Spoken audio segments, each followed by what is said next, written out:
Today, I'm going to show you how to install a remote start system.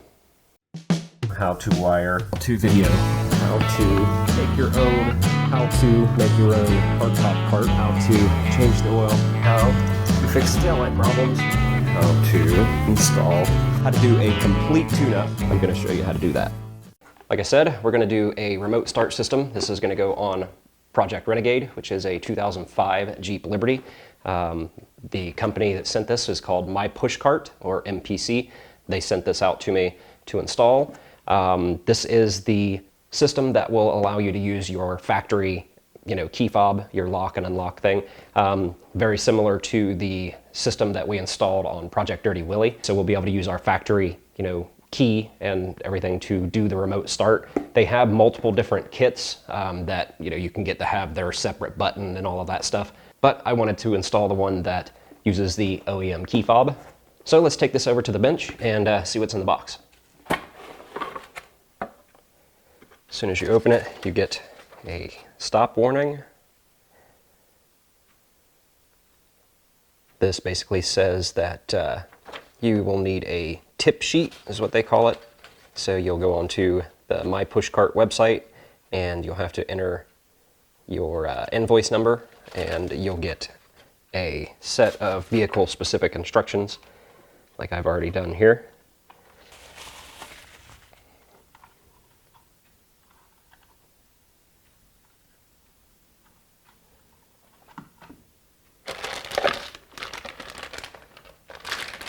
Wiring harnesses, and don't be intimidated by all of this wiring because you're not going to use the majority of this.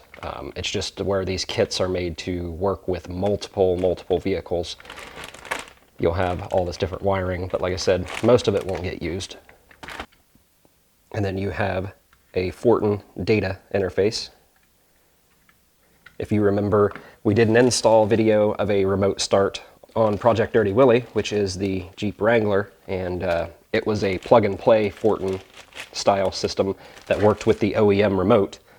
This system will work with the OEM remote as well, but it's not exactly a plug-and-play just because the Liberty is a little bit older, so it's going to require some splicing into wires or tapping into wires, which is really nice. They actually give you the T-taps and butt connectors and everything to do that. I'm going to be using the butt connectors and the T-taps throughout the video. I would normally do soldering and heat shrink, but just to show that you can do this installation with what they give you, I'm going to use the supplied hardware. The Liberty that we're installing this kit on today is a 2005 Jeep Liberty. But most of the installs for this type of system is fairly similar, so even if you don't have a Jeep Liberty, you can kind of use this video as somewhat of a follow along because you'll have your specific instructions. So pretty much the only thing that'll change will be the wiring, but then your programming and most of that stuff is going to be pretty much exactly the same for most vehicles of this year. So let's get this installed. Okay, now that we're in the Jeep, hopefully I've got you set up where you can see everything. One of the first things you're going to want to do is remove this panel here, and you can basically just put your hands underneath here and give it a good pull. And once you swing it all the way down, it'll slide over and come completely off. Then you'll want to remove these little side panels. There's one on each side of the steering wheel. Sometimes you can just get in here with your hand, and if you can't, use a little plastic pry tool. Kind of pop them off. This one I'm just going to let kind of dangle because I have a push button here. And you have one on the other side just like it.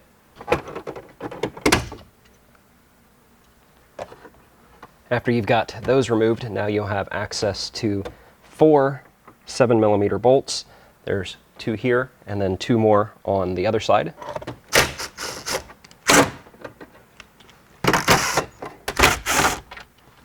Now you have 2 T20 Torx screws that go up inside of your surround of the column. You may not have to remove these parts. It just kind of makes it a lot easier to get to some of these wires that you need to get to. Then it just unsnaps. Take off the top half. I suggest removing this panel, and in order to remove this panel, you need to remove your A-pillar. To remove the A-pillar, all you have to do is pull out these little rubber plugs, and you have 2 bolts that are up in here. I found that a 7/32 works. That just seems to be what works on this one. Now you can see that there's another 7mm here, and then if we pop this panel up, you will be able to get to the other 7mm, which is right in here. There is another 7mm. This is the top of it right here that you can see. This is where a 7mm wrench comes in handy, and I've got a 7mm ratchet wrench, so that works even better. This one you just need to loosen up. You don't have to take it all the way out. It's just kind of pinching this panel in. And once you have that, you're able to remove this whole panel. I'm going to go ahead and pull the gauge cluster because it's not all that hard to do. It's only 4 7mm bolts. There are 2 straight back in here, and then 1 on either side. And then there's only 1 plug, and then you can take out the whole gauge cluster.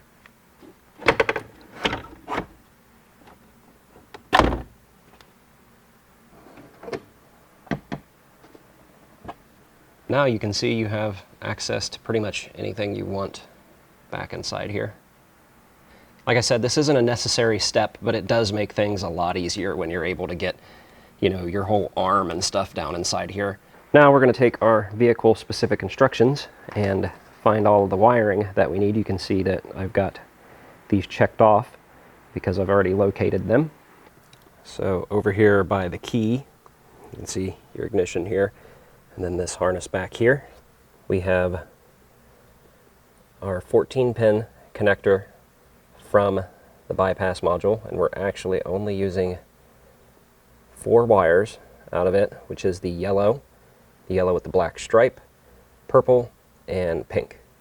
The yellow and the pink will go to your pink and light green striped wire that you actually have to cut. You need to cut this wire, and the end going to the vehicle will be the side that you connect your yellow and your pink wire to. The other side of that wire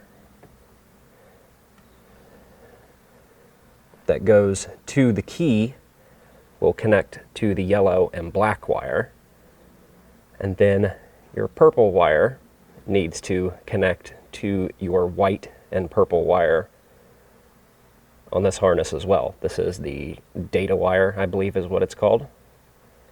And you can't use a T-tap on this wire. I'm not sure if it just doesn't make a good enough connection or what, but I did go through and I tried this with a T-tap and it actually will not work. Now I'm going to tape this up and make it a little bit neater, but those are the only 4 wires that you actually use on this harness for at least a 2005 Jeep Liberty. As far as I know, I think this is 05, 06, and 07. I think there may be a few different wires for the earlier models. And over here on the other side, these wires are coming from the remote start box itself, from the main power harness. You have a brown wire that's going to go to your light blue and red. You have a pink that's going to go to a pink and light green. A gray that is going to go to a pink and yellow. Now in my case there are 2 pink and yellows, and it says to use a pink and yellow positive. Well, I checked and both of these are positive upon turning the switch, and I found out that if I had the gray wire hooked to one of the pink with the yellow stripe, when the remote start came on, the radio would come on, but not your heating controls. And then the other way, only your heating controls and not your radio. So I've just got it hooked to where my heating controls come on, and then when you get in and put the key in the ignition and turn it, your radio comes on, because the whole purpose of a remote start, of course, is to warm up or cool down your vehicle. Then you have 2 reds that go to 2 reds in here. It just says to run these to the reds. It doesn't say which ones go where. When I hooked it up the first time, it wouldn't function. I flipped them around and it did function. So I'm not sure if it's just something with this Jeep or if this is going to be normal on every Liberty. So if you have all of your wiring correct and you're having some issues and it won't start, if it just like you hear the box cycle through but it just doesn't start, try switching these 2 reds. So out of this 6-pin power harness, you're only going to use 5 of the wires. Out of this red 3-pin harness here, you're only going to use 1 wire, which is the green. Out of this harness that also goes to the remote start box, I'm only using 2 wires because I'm going bare minimum on this. You can use a few other wires that will go to your marker lights and such, which will basically make your marker lights flash when the vehicle starts itself. I believe it makes them stay on when it starts itself. But with the Jeep Liberty, you need to use a 910 ohm resistor, and I don't have one of those sitting around, so I'm not going to mess with the marker lights. They flash when I hit lock. I believe there's also the gray wire, I think, in this harness that can be used for a hood pin switch, which I do advise using. It is a good safety feature, but I'm just not using it. The 2 wires that I am using, a black, which just goes to any ground, and a purple, which goes to your brake light switch. Tapped in back here to a white and tan wire. You can get it right above the brake pedal. There's a little box right above your brake pedal that has some wires coming out of it. That is the wire you need to tap into. If you do like I did, you can just basically trace it up a little bit further so you don't have wires anywhere near your brake pedal. So out of all of those wires, I think I've managed to get it down to using 12, 11 or 12, yeah, I'm pretty sure it's 12 wires out of all of those. So like I said at the beginning, when it looks a little intimidating, don't worry, you're not going to use most of those wires. And these wire colors that I'm using and their placement is on a 2005 Jeep Liberty. This may be different for your vehicle. You will get a print off of your vehicle specific wire colors and everything once you make your purchase of this remote start system, which there's a link down in the description for this exact remote start system. So now we've got all of our wires kind of temporarily connected here, and we're going to test the system before we cut all of our wires to length and get everything tucked away, but we want to make sure everything works first. So what we're going to do is get our remote start module plugged in with all of its harnesses, and then we need to program our bypass module. So to plug in the connections for our remote start module, we're going to take our main power harness and we're going to plug it in, and then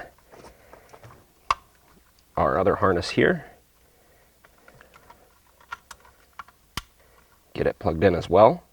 Then we have this little harness here that has the red plug. The only wire we're going to use out of this is going to be the green, and that's going to go to your lock motor wire. We're not going to hook that up just yet because we're going to test it manually before we actually get any of that. But we can go ahead and plug it in to this red slot here. I've taken the valet button and the little LED light and their wires and taped them together just so they're a little bit cleaner, so I can use that to program the remote start module, because they want you to actually mount this somewhere in the dash so you can get to it, so you can turn on and off like your valet mode and stuff, so you can actually turn it on and off. Because I don't think that I'm actually going to be turning this on and off. I think I'm just going to use it. So I'm going to go ahead and plug that in as well. You have a slot over here for the blue, one on the other side, right beside your red harness. That is for your LED, the other is for the push button. Then the final wire that we need to connect to our remote start is going to be this red, white, blue, and black cable.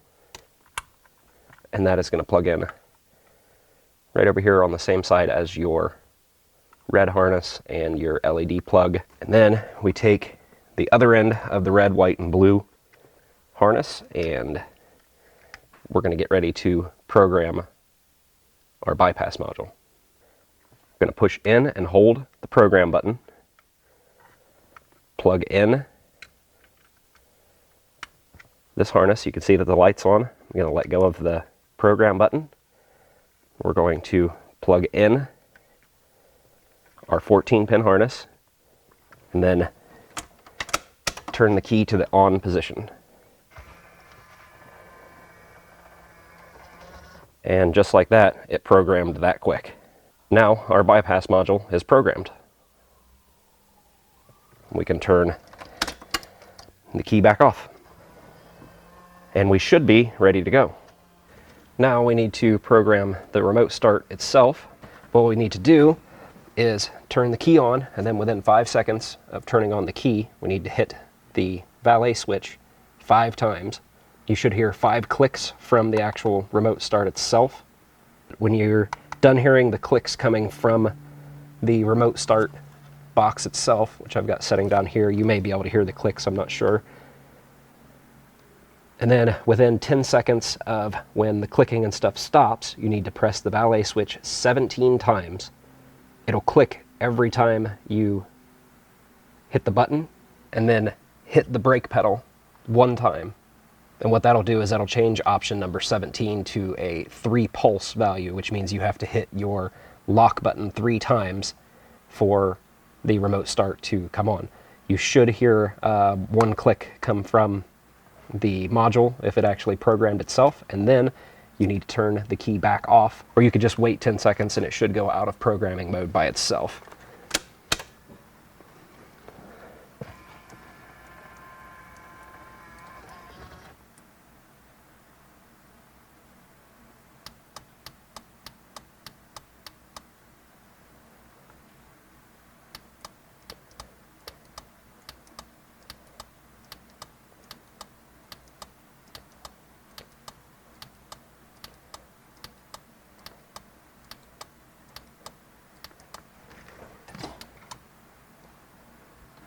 Hit the brake pedal and it clicked. Turn the key off. And it should be programmed. We've got everything temporarily hooked up. I'm going to go back though and clean everything up, but first we want to test that everything is going to work. So we've got our green wire that goes to the little red harness on the remote start system, and we're going to touch that to a ground 3 times and see if the remote start system works. So I've got a ground down here. I've got you looking at the gauges so you can see if everything works.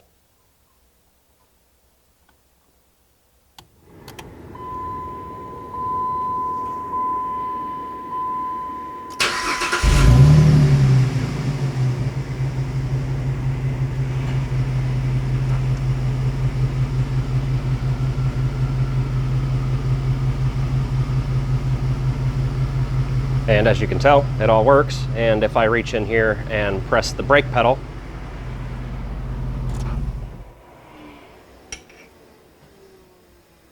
it shuts itself back off. Out of this red 3-pin harness here, you're only going to use 1 wire, which is the green. And that is going to go to a tan and purple wire here, which is your lock motor switch.